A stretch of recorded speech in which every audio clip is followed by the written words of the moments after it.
네, 옥중 노트를 MBC가 입수했습니다. 곽 전 사령관은 국회 계엄 해제 결의 직후 계엄군 철수를 지시했다는 윤 대통령 주장부터 미국 대통령이 멕시코를 상대로 내일부터 시행하려던 25% 관세 부과 시행을 한 달 동안 미루기로 전격 결정했습니다. 대통령이 관세를 유럽연합에도 곧 매기겠다고 하자 유럽 정상들도 일제히 우려를 표했습니다. 협상으로 문제를 해결해야 한다고 했다고 소식입니다. 어젯밤 대만 인근 해상에서 선원 10명이 타고 있던 우리 국적 선박이 전복됐는데 근처를 지나던 어선 두 척이 소식입니다. 전국 대부분 지방에 한파특보가 내려진 가운데 체감온도 영하 20도에 강추위가 찾아왔습니다. 기상센터 연결해 보겠습니다. 오늘 아침 신문 시작하겠습니다. 뮤지컬 티켓 가격이 심리적 마지노선으로 여겨지는 15만 원을 넘기면서 관객 부담이 커지고 있다는 기사 먼저. 트럼프발 관세 인상 정책에 멕시코나 캐나다에 생산 거점을 둔 우리 수출 기업들도 신중하게 대책을 고심하고 있습니다. 지난해 얼어붙은 소비가 통계로도 확인됐습니다. 전국 불안이 계속되면서 상품 소비를 나타내는 지수가 21년 만에 가장 있는데 멕시코도 한 달 동안 관세를 유예하기로 했죠.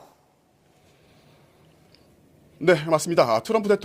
트럼프 미국 대통령이 캐나다와 멕시코를 상대로 내일부터 시행하려던 25% 관세 부과를 한 달 미루기로 했습니다.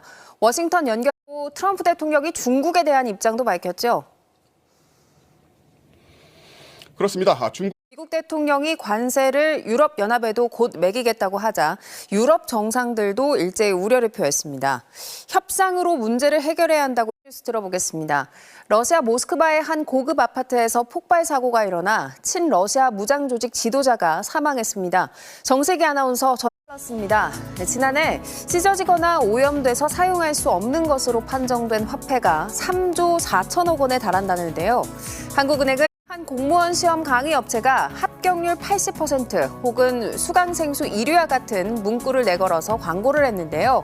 거짓 과장 며느리에게 주택을 증여한 시모가 아들 내외가 이혼 절차를 밟자 집을 되돌려달라며 며느리를 상대로 소송을 제기했는데요. 화물선 바닥에 마약을 숨겨 코카인 100kg, 330만 명이 동시에 투약할 수 있는 양을 밀수출한 국제마약 조직 연휴 기간 폭설이 쏟아진 학교 운동장에 누군가 차량을 몰고 들어와서 속도를 높인 뒤 급제동하면서 미끄러지는 이른바 드리프트를 연습했다. 권 연결해서 밤사이 뉴욕 증시 소식 알아보겠습니다. 안예은 캐스터 전해주시죠. 뉴스투데이 마치겠습니다. 시청해주신 여러분 고맙습니다.